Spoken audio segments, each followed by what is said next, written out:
नमस्कार, पाठशाला की वीकेंड क्लास में आपका स्वागत है। मैं हूं सुशांत सिन्हा। आज आपको पाठशाला के उन चैप्टर्स का रिवीजन करवाने वाला हूं जिनकी चर्चा आपके परिवार में, आपके व्हाट्सएप ग्रुप में, आपके सोशल मीडिया पर हो रही है। हो सकता है आपसे मिस हो गया हो ये चैप्टर, तो आपके पास पाठशाला की वीकेंड क्लास में अटेंडेंस लगाने का मौका है। आइए अब पाठशाला में पहली क्लास, और इसमें उस राजा का चैप्टर जिसने लाखों हिंदुओं पर अत्याचार किए, लेकिन हमारे इतिहास की किताबों में जो हमें पढ़ाई गई, जो सीरियल हमें उस राजा पर बनाकर दिखाया गया, उसमें उसे हीरो की तरह बताया गया। इतिहास की किताबों में साजिशन हटाए गए इन्हीं पन्नों का आज नया चैप्टर आपके लिए लेकर आया।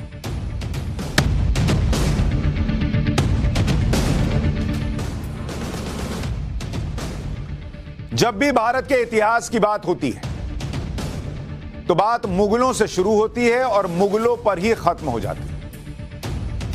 मैंने आपको कहा ना, मुगल हमारे दिमाग में कूट कूट के भर दिए गए। मुगलों से पहले और मुगलों के बाद जैसे कुछ इस देश में हुआ ही नहीं, ऐसा लगता है। और मैं चैलेंज करता हूं, आप सड़क पर निकलिए, पूछिए, जहांगीर का नाम सुने? हाँ सुने। शाहजहां का नाम सुने? हाँ सुने। अकबर का सुने? हाँ सुने। औरंगजेब का सुने? हाँ सुने। लेकिन आप पूछ लीजिए, लचित बोरफुकन का नाम सुने? ना ना नहीं सुने। चोल राजाओं का नाम सुने? ना ना ना नहीं सुने। ये कौन है? इसीलिए मैंने पाठशाला में कई बार आपको उन गुमनाम लोगों के बारे में बताया जिन्होंने वो काम किए जो मुगल कभी सोच भी नहीं सकते थे, करना तो दूर की बात। लेकिन इन लोगों को कभी इतिहास में मुगलों जैसा दर्जा दिया ही नहीं गया, क्योंकि हमें तो यही बताया जाता है कि बाबर भारत में बारूद लेकर आया था, उसने भारत का परिचय तोप से कराया। इतिहास की किताबों में अकबर को महान बताया गया, पढ़ाया गया कि अकबर ने धर्मनिरपेक्ष तरीके से शासन किया। शाहजहां के बारे में पढ़ाया गया कि वो कला प्रेमी था।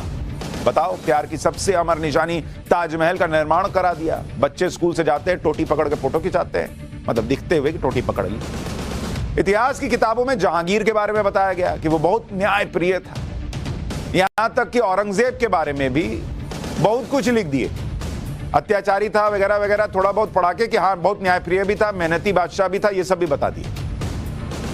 इन सभी के बारे में इतिहास की किताबों में पन्ने भर भर दिए गए। लेकिन जब बात पन्नों के, भारत के असली नायकों के नाम बताने, उनके काम बताने के आई, उससे पन्ने भरने के आई, तो ऐसा लगता है जैसे इतिहास लिखने वालों की याददाश्त चली जाती है, वो गजनी बन जाती है, उनको समझ ही में नहीं आता क्या लिखना है। फिर 15 मिनट बाद याददाश्त आती है, फिर मुगल के बारे में लिखने लगते हैं। और इसलिए हम आपको पाठशाला में उन भूले हुए नायकों के बारे में बताते रहे। जैसे हमने राजा सुहेलदेव के बारे में बताया, जिन्होंने लगभग 1000 साल पहले आक्रांता महमूद गजनवी के भतीजे सालार मसूद को बहराइच के युद्ध में मार गिराया। लेकिन राजा सुहेलदेव को भुला दिया गया। इतिहास लिखने वाले गजनियों को याद ही नहीं रहा कि इसके बारे में भी लिखना है, इनके बारे में भी लिखना है, जबकि सालार मसूद की मजार बना दी गई। हमने चोल साम्राज्य के हिंदू राजाओं के बारे में आपको बताया, जिन्होंने आज से 1200 साल पहले ऐसे ऐसे काम किए जो उनके बाद आने वाले मुगल सोच भी नहीं पाए। चोल राजाओं के पास अपनी नौसेना थी, उनका साम्राज्य विदेशों तक फैला था, उन्होंने ऐसे ऐसे मंदिर बनाए जिसके सामने ताजमहल फीका पड़ जाए। लेकिन स्कूलों के क्या कैंप्स जाते हैं? जरा आओ, चोल राजाओं ने जो बनाया वो साइंस का ऐसा नमूना है कि लोग, बच्चों को देखना चाहिए।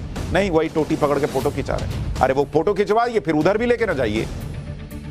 कल ही मैंने आपको लचित बोरफुकन के बारे में बताया, जो असम के अहोम साम्राज्य के सेनापति थे और जिन्होंने औरंगजेब की सेना को असम से भगाया था। गुवाहाटी के पास सरायघाट में औरंगजेब की मुगल सेना को बुरी तरह से हराया। लेकिन इतिहास की किताबों में लचित बोरफुकन को कभी उचित जगह मिली नहीं। आप में से 90% लोगों को पता नहीं होगा कौन है लचित बोरफुकन। इस तरह से इस देश में हिस्ट्री की किताबें लिखकर हमको पढ़ाई गई हैं स्कूलों में, कॉलेजेस में। और इसी को लेकर आज ही प्रधानमंत्री नरेंद्र मोदी ने भी कहा कि हमें साजिश के तहत गुलामी का इतिहास पढ़ाया जाता है, या पढ़ाया जाता रहा है, जबकि भारत का इतिहास योद्धाओं का इतिहास है, बलिदान का इतिहास है। एक बार प्रधानमंत्री को सुन लीजिए, फिर आज मैं आपको वीर योद्धा जिन्हें बताया गया उनके बारे में भी बताऊंगा। लेकिन आज पीएम वीर योद्धा लचित बोरफुकन की 400वीं जयंती के कार्यक्रम में शामिल हुए और जो उन्होंने बोला वो सुनिए। उसके बाद इतिहास का एक और चैप्टर आज खोलूंगा जिसमें एक ऐसे राजा के बारे में बताऊंगा जिसे इतिहास की किताबों में महान तो बताया गया, लेकिन उसके जो काले कारनामे थे वो पन्ने फाड़ कर जेब में लोगों ने रख दिए। वो पन्ने मैं निकाल कर आज आपको दिखाऊंगा, लेकिन पहले पीएम को सुनिए। इतिहास सिर्फ गुलामी का इतिहास नहीं है। भारत का इतिहास योद्धाओं का इतिहास है, विजय का इतिहास है। भारत का इतिहास अत्याचारियों के विरुद्ध अभूतपूर्व शौर्य और पराक्रम दिखाने का इतिहास है। भारत का इतिहास जय का है, भारत का इतिहास जंग का है, भारत का इतिहास त्याग का है, तप का है, भारत का इतिहास वीरता का है, बलिदान का है, महान परंपरा का है। लेकिन दुर्भाग्य से हमें आजादी के बाद भी वही इतिहास पढ़ाया जाता रहा जो गुलामी के कालखंड में साजिशन रचा गया था।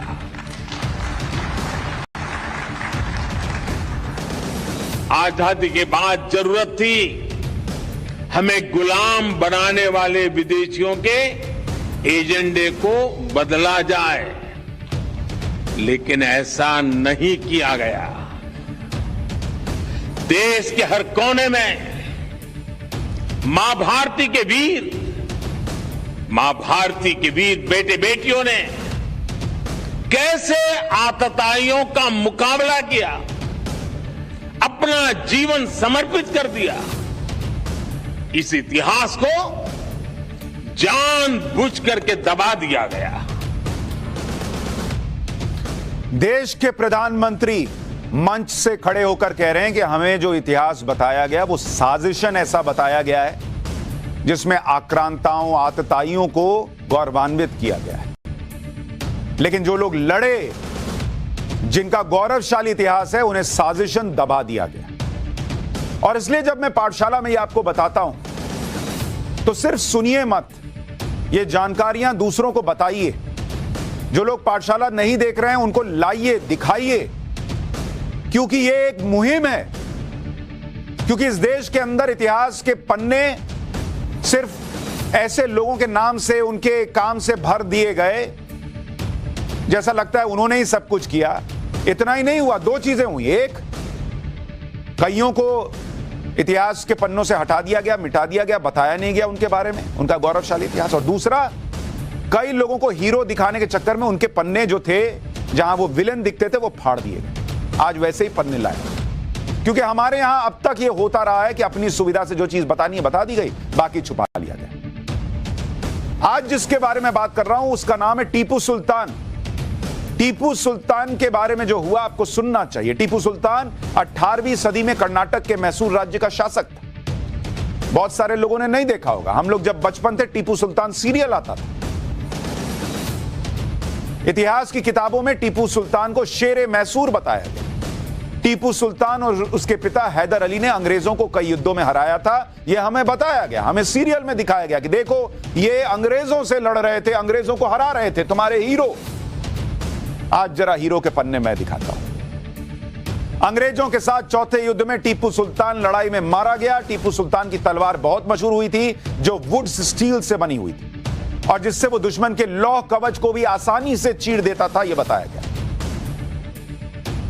लेकिन मैं पूछना चाहता हूं कि टीपू सुल्तान के बारे में किताबों में कई ऐसी बातें हैं जो हमने रिसर्च की और हमें मिली, जो मैं अभी आपको आगे बताऊंगा, वो क्यों नहीं बताई गई।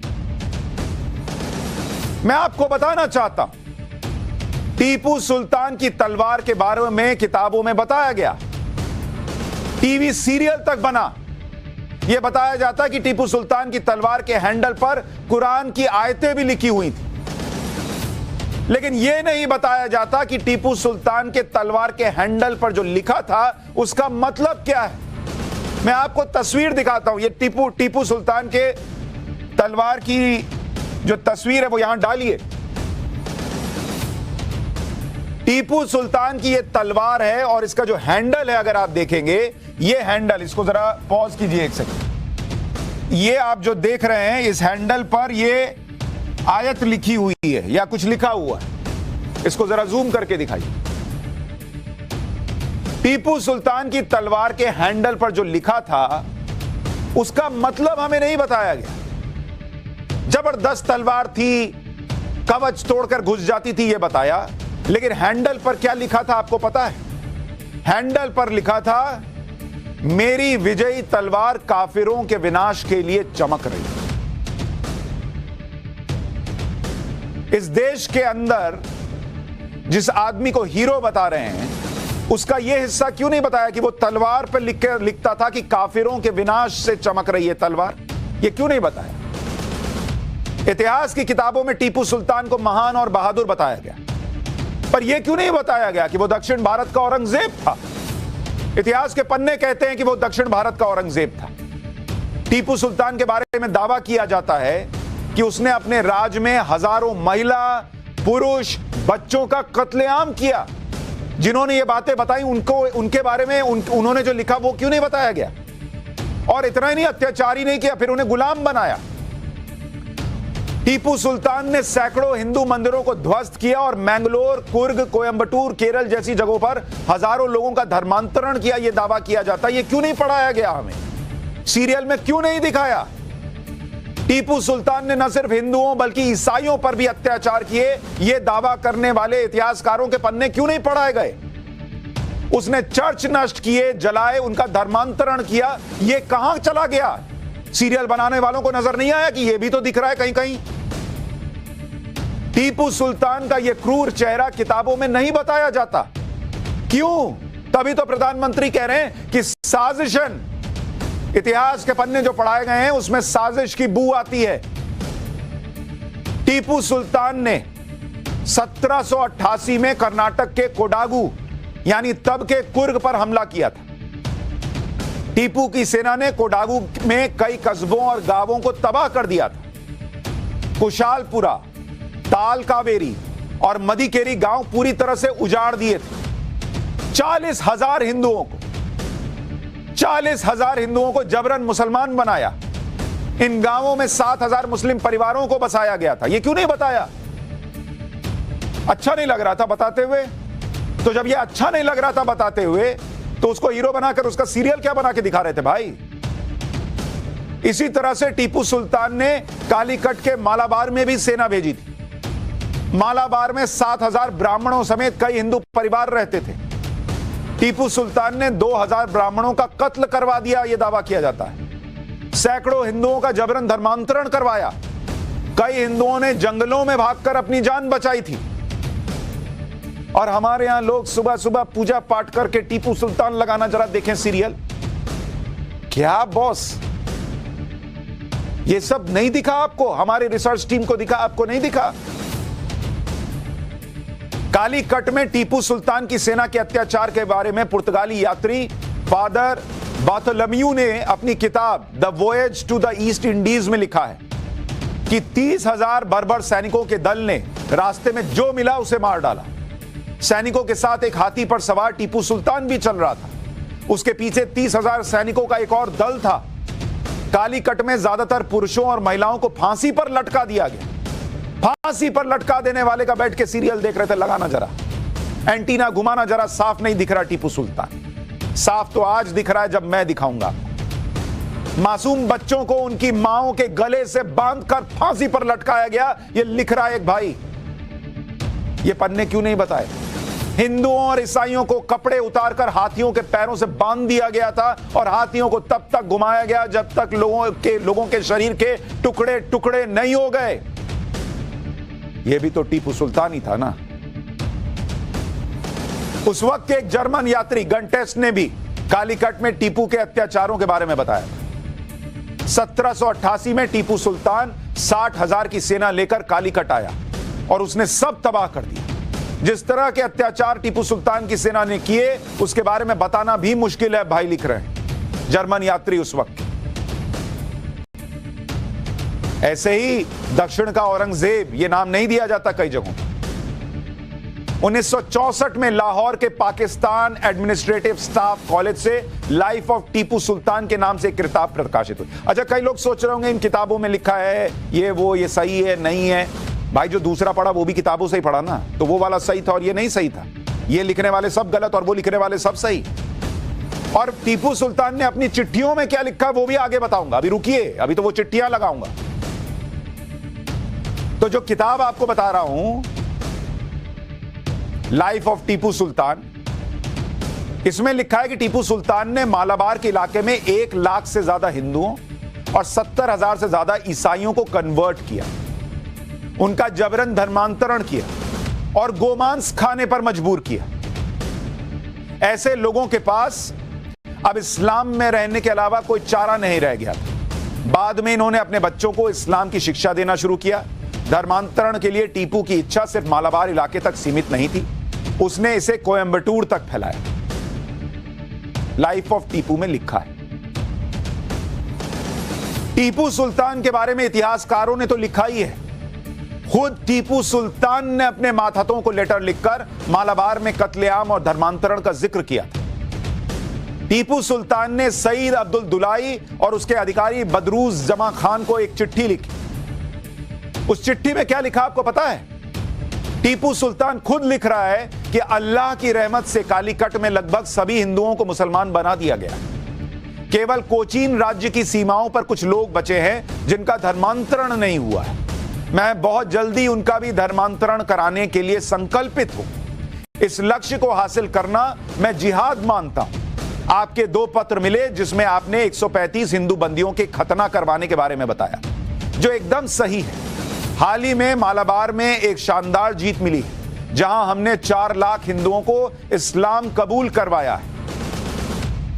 यह टीपू सुल्तान लिख रहा है और उसको बैठकर हीरो की तरह हम टीवी सीरियल में देखते हैं, किताबों में पढ़ते हैं। मैं कहता हूं हीरो है नहीं, ये भी लिखो ना भाई, ये भी दिखाओ ना भाई, और पब्लिक को तय करने दो कि ये भी लिखा मिलता है। अब बताओ हीरो है कि विलन है? जिसको हीरो बनाना होगा वो बनाएगा, जिसको विलन बनाना होगा नहीं बनाएगा। क्या बनाएगा? अपने हिसाब से तय तो करने दो। ये क्यों काट छाट दिया भाई?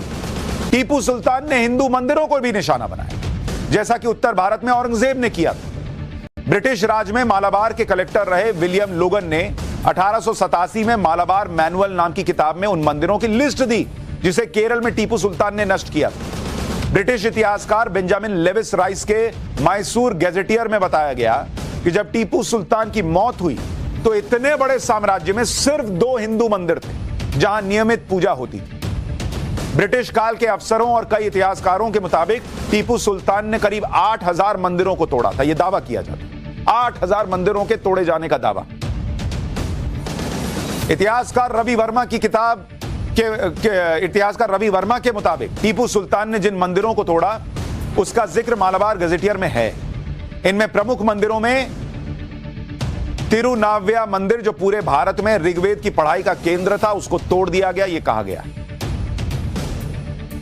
नरसिम्हा मूर्ति मंदिर, जिसे 4000 साल पुराना बताते हैं, उसके तोड़े जाने की बात। कोझिकोड का ताली महादेव मंदिर, कोझिकोड का तिरुवन्नूर शिवा मंदिर जैसे सैकड़ों मंदिर शामिल हैं।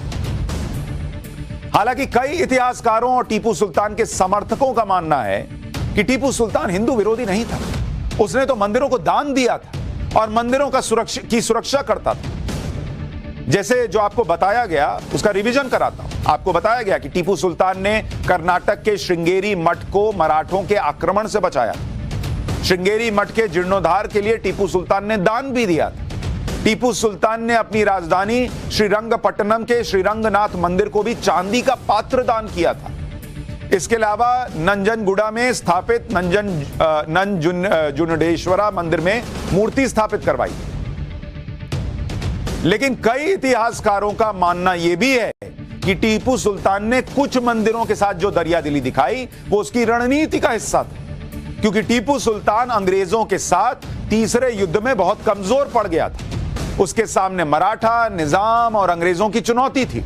हिंदू बहुल प्रजा को खुश करने और मराठा आक्रमण से खुद को बचाने के लिए टीपू सुल्तान ने इस तरह की नीति को बाद में अपनाया। ये कई इतिहासकार दावा करते, तो इस दावे को भी तो बताना था, क्योंकि ये वही टीपू सुल्तान है जिसके बारे में इतिहासकार के.एम. पणिक्कर ने लिखा है कि जब केरल के एक राजवंश चिराकल राजाओं ने एक मंदिर को ध्वस्त न करने के लिए टीपू सुल्तान को सोना और चांदी देने का ऑफर दिया, तो टीपू सुल्तान ने यह कहा कि तुम पूरी दुनिया भी मुझे दे दो तो मैं हिंदू मंदिर को ध्वस्त करने से खुद को नहीं रोकूंगा। पूरी दुनिया की दौलत दे दो तब भी हिंदू मंदिर को ध्वस्त करने से नहीं रोकूंगा, ये इतिहासकार लिख रहे हैं। और सिर्फ कुछ मंदिरों के लिए जो किया वो बताकर ये बता दिया गया कि अरे यहां हिंदू लेके चलता था भाई। और ये पिछला सारा जो बता रहे हैं, ये जो लिखा हुआ ये क्या है? टीपू सुल्तान ने अपनी राजधानी श्रीरंगपट्टनम में एक जामा मस्जिद बनवाई थी। मस्जिद बनाने के लिए मंदिर को तोड़ा गया था। 1935 के आर्कियोलॉजिकल सर्वे की रिपोर्ट में इस बात का जिक्र है। इस रिपोर्ट में लिखा है कि टीपू सुल्तान ने आंजनेय मंदिर को तोड़कर उसकी जगह जामा मस्जिद बनाने का आदेश दिया, जिसके बाद आंजनेय मंदिर को तोड़ा गया और मंदिर में रखी देवी देवताओं की मूर्तियों को तोड़कर उससे जमीन को समतल किया गया। ये बातें सुनकर आपको याद आ रहा, जब मैं औरंगजेब का इतिहास बता रहा था तो क्या बातें आई थी? ऐसी चीजें सुनी थी आपने तब? औरंगजेब और टीपू सुल्तान का कनेक्ट जो लोग कहते हैं दक्षिण का औरंगजेब, समझ में आ रहा है। और उस जमीन पर जामा मस्जिद का निर्माण किया गया। इस मस्जिद में एक मदरसा संचालित होता है, जिसके बारे में 2004 में एएसआई का एक पत्र सामने आया था, जिसमें एएसआई ने मदरसे को अवैध कहा था। टीपू सुल्तान के अत्याचार सिर्फ हिंदुओं तक सीमित नहीं थे। टीपू सुल्तान ने ईसाइयों का भी जबरन धर्मांतरण करवाया और कई चर्च भी तोड़े।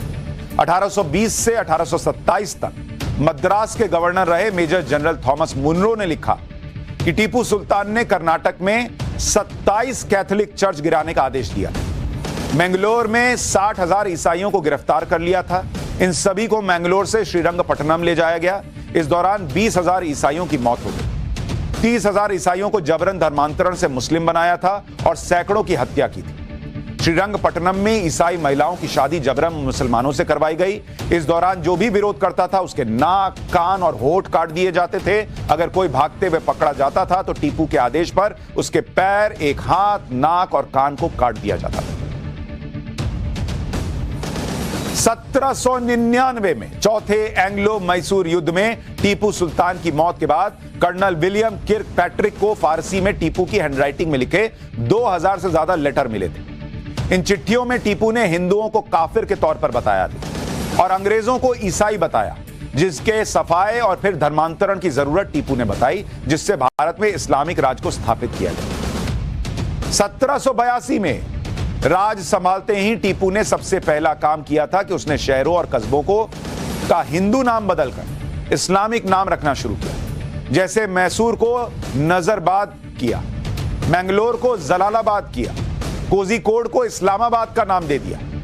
टीपू ने सरकारी कामकाज की भाषा कन्नड़ और मराठी से फारसी कर दी। टीपू सुल्तान ने इस्लामिक नियमों के हिसाब से कैलेंडर बनाए। वजन और दूरी मापने के पैमाने भी इस्लामिक आधार पर कर दिए गए थे।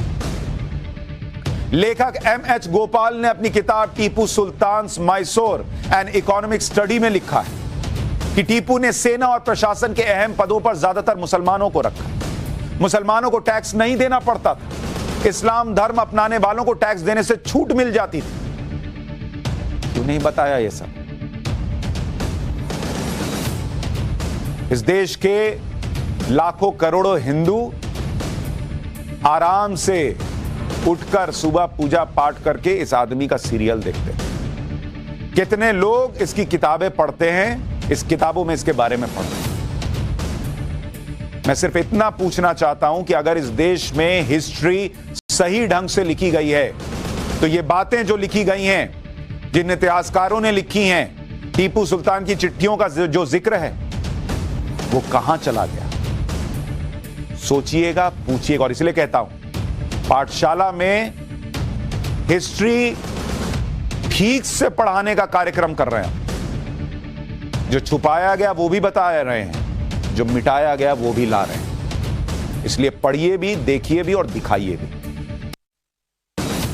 पाठशाला में अब सऊदी अरब का चैप्टर, जिसमें आपको बताऊंगा कि सऊदी अरब में लोगों के सर क्यों काटे जा रहे हैं, जिसे देखकर सर तन से जुदा गैंग कांप जाएगा।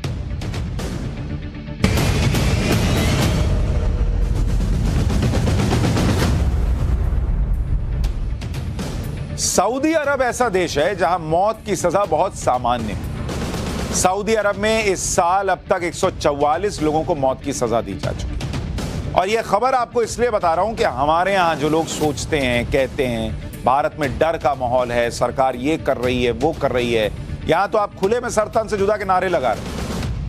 लेकिन सऊदी अरब में देखिए किन बातों पर मौत की सजा दी गई। 144 लोगों को मौत की सजा दी गई है सऊदी अरब के अंदर। 10 नवंबर से 22 नवंबर के बीच, 10 नवंबर से 22 नवंबर इसके बीच 17 लोग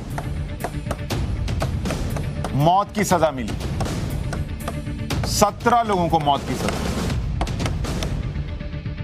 और इन 17 लोगों में से ऐसा नहीं है कि इंडिया के, 4 सीरिया के, 3 पाकिस्तान के हैं, इसलिए आपको धर्म भी पता चल रहा होगा। 3 जॉर्डन के हैं और 7 सऊदी अरब के ही नागरिक हैं।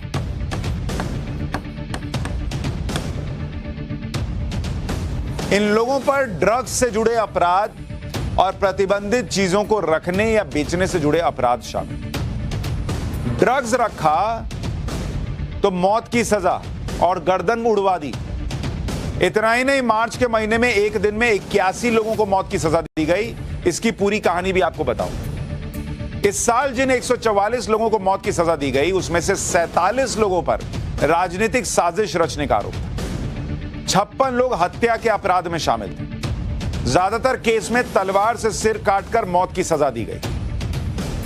सिर काट दिए तलवार से, ये नहीं कोर्ट ने कहा फांसी, नहीं, सीधा काट दिए सर। तो हमारे यहां जो लोग कहते हैं यूसीसी नहीं आएगा, हमारे यहां का मुसलमान शरिया में जो लिखा है वो मानेगा, देखिए शरिया कानून से जब देश चलते हैं तो क्या होता है, ये सब भी मानिएगा। गर्दन काट दिए। साल 2021 में 67 और साल 2020 में 27 लोगों को मौत की सजा सुनाई गई थी सऊदी अरब में। सऊदी अरब में शरिया कानून चलता है, वहां नशे से जुड़े अपराध को बहुत गंभीरता से लिया जाता है। इन अपराधों के लिए वहां 0 टॉलरेंस है, 0।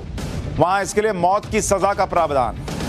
सऊदी अरब के कानून के मुताबिक नशीले पदार्थों की तस्करी करने वाले या उसे सऊदी अरब में लाने वालों के लिए मौत की सजा है।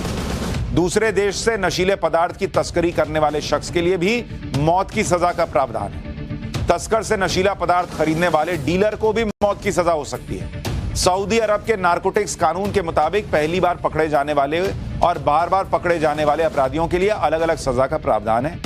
अगर आप पहली बार नशे का कारोबार करते हुए पकड़े गए तो जेल होगी, आपको कोड़े मारे जाने की सजा मिल सकती है। और वो कोड़ा इतना आसान नहीं है बॉस, लगेगा ना तो मुंह से आवाज भी चली जाती है, इधर से कनेक्शन कट जाता है, इतना दर्द होता है। या फाइनेंशियल फाइन लगता है, जेल, कोड़े, फाइन तीनों झेलने पड़ सकते हैं। अगर कोई बार बार ये अपराध करता है तो सजा बढ़ जाती है और मौत की सजा भी हो सकती है। हालांकि सऊदी अरब में नशा करने वाले के लिए मौत की सजा का प्रावधान नहीं। नशीला पदार्थ या ड्रग्स लेने वाले को 2 साल की सजा हो सकती है या फिर जज जो फैसला सुनाए उसके मुताबिक सजा हो सकती है। अगर कोई विदेशी नागरिक ड्रग्स लेता है तो उसे डिपोर्ट कर दिया जाता है। अगर कोई छात्र नशा करते पकड़ा जाता है तो उससे नरमी बरती जाती है, उसे 3 महीने से ज्यादा की सजा नहीं हो सकती, या फिर उसे 50 कोड़े मारे जाने की सजा दी जाती है। ये ड्रग्स है। हमारे यहां इंडिया में जिन लोगों ने सर तन से जुदा कर दिया वो आज भी जेल में ही होंगे। अभी तो केस चल ही रहा होगा, अभी तो चार्जशीट फलाना ढिमकाना चलेगा, वहां काट देते हैं शरिया कानून। सऊदी अरब में ड्रग स्मगलर के खिलाफ लड़ते हुए या उसे पकड़वाते हुए किसी की मौत होती है तो उसे शहीद का दर्जा दिया जाता है। वहां नशे से जुड़ी चीजों को बहुत खराब माना जाता है। सऊदी अरब में एक दिन में 81 कैदियों को मौत के घाट उतार दिया गया और यह तब हुआ जब साल 2018 में सऊदी अरब के प्रिंस मोहम्मद बिन सलमान ने कहा था कि वो देश के जस्टिस सिस्टम को पूरी तरह से बदल रहे हैं और मौत की सजा को सीमित करेंगे। सीमित करने पे इतने लोगों को मार दिया। तब उन्होंने कहा था कि प्रशासन ये देख रहा है कि हत्या जैसे गंभीर अपराध में ही मौत की सजा दी जाए। कई लोगों का मानना है कि सऊदी अरब में आए इस बदलाव के पीछे 2 महीने पहले का केस जुड़ा हुआ है। इस साल अगस्त में सऊदी अरब पुलिस ने रियाद के एक वेयर हाउस से 4.6 करोड़ नशीली गोलियों के साथ 8 लोगों को गिरफ्तार किया। यह अब तक की सबसे बड़ी रेड थी जिसमें 8,000 करोड़ की कीमत की नशीली गोलियां जब्त की। रेड में जो लोग पकड़े गए उसमें से 2 पाकिस्तान और 6 सीरिया के नागरिक थे। इसके बाद 2 महीने में इन लोगों के केस का निपटारा किया गया। कोर्ट ने इन्हें दोषी मानते हुए मौत की सजा सुनाई। इसी साल 12 मार्च सऊदी अरब में एक दिन में 81 लोगों को मौत की सजा दी गई। सऊदी अरब के गृह मंत्रालय ने इन 81 लोगों के नाम भी छापे। सिर्फ मौत की सजा नहीं हुई, इनका नाम छपा। यह बताया गया कि ये लोग मर्डर, आतंकवादी संगठनों से कनेक्शन और अधिकारियों और प्रवासियों को टारगेट करने के आरोप में दोषी साबित हुए। इसके अलावा कुछ ऐसे अपराधी भी थे जिन पर दंगा और अशांति फैलाने, पुलिस कर्मियों की हत्या करने, लैंड माइंस प्लांट करने, हथियारों की स्मगलिंग के आरोप। नाम छाप के बकायदा बताया कि ये किया, देखो काट दिया इनको, मार दिया इनको, ताकि अगली बार कोई ऐसा करे ना तो हाथ कांपे उसके। European Saudi organization for human rights के मुताबिक सऊदी अरब में एक दिन में कई लोगों को मौत की सजा देने का यह चौथा मामला है। साल 2016 में एक दिन में 47 लोगों को मौत की सजा सुनाई गई थी, एक दिन, जिसमें एक प्रमुख शिया नेता भी शामिल थे। साल 2019 में एक दिन में 37 लोगों को मौत की सजा सुनाई गई। इसमें ज्यादातर अल्पसंख्यक शिया समुदाय से थे। आतंकवाद से जुड़े अपराधों में इन्हें सजा मिली। इससे पहले साल 1980 में मक्का की मस्जिद पर हमले के 63 दोषियों को एक साथ मौत की सजा दी गई। और हमारे यहां निर्भया के रेपिस्ट को भी फांसी पर लटकाने में 8 साल लग जाते। सऊदी अरब में नारकोटिक्स और गंभीर अपराध के अलावा ऐसे कई अपराध हैं जिसमें मौत की सजा का प्रावधान है, जैसे राजद्रोह, सीधा मौत, जासूसी, मौत की सजा, आत्महत्या के लिए उकसाना, मौत की सजा, रेप, गर्दन कट जाएगी, झूठे सबूत पेश करना जिससे किसी बेगुनाह को मौत की सजा हो जाए तो उसमें भी मौत मिलती है, कोर्ट में झूठी शपथ लेना या कोर्ट में पेश होने से बचना, धर्म का न मानना, हिंसक लूटपाट, आतंकवाद, होमोसेक्सुअलिटी, आईएसआईएस से संबंध, इन सारे मामलों में मौत की सजा है वहां। और ऐसा हमारे यहां जैसा सालों साल नहीं चलता, सीधा हो जाता है। कमाल की बात यह है कि एक तरफ सऊदी अरब दुनिया की सबसे महंगी और हाईटेक शहर है, नियोम सिटी बन रहा है। यह शहर 170 किलोमीटर लंबाई में बनाया जा रहा है। इसमें पेट्रोल डीजल की कोई कार नहीं होगी। यहां स्कूल, कॉलेज, अस्पताल, मॉल सब कुछ 5 मिनट की दूरी पर होंगे। सोलर एनर्जी से पूरे शहर में बिजली की सप्लाई होगी। और भी बहुत सारी खासियतें हैं इस शहर। सऊदी अरब इस शहर की पब्लिसिटी के लिए करोड़ों अरबों रुपए सिर्फ विज्ञापन पर खर्च कर रहा है। दुनिया भर के लोगों को इसमें रहने के लिए दावत दे रहा है और दूसरी तरफ वो लोगों को गला काटने वाली सजा दे रहा है। अब ऐसे में कौन लोग इस शहर में शरिया कानून के साए में रहना चाहेंगे, ये बताइए। तो हमारे यहां जिन लोगों को शरिया कानून समझ में आता है वो भी देखें कि भारत में आपको खुद को बेगुनाह साबित करने का कितना मौका मिलता है, भारत में कितनी लिबर्टी है, भारत में आप सरकार को क्या नहीं बोल सकते और वहां क्या हो रहा है।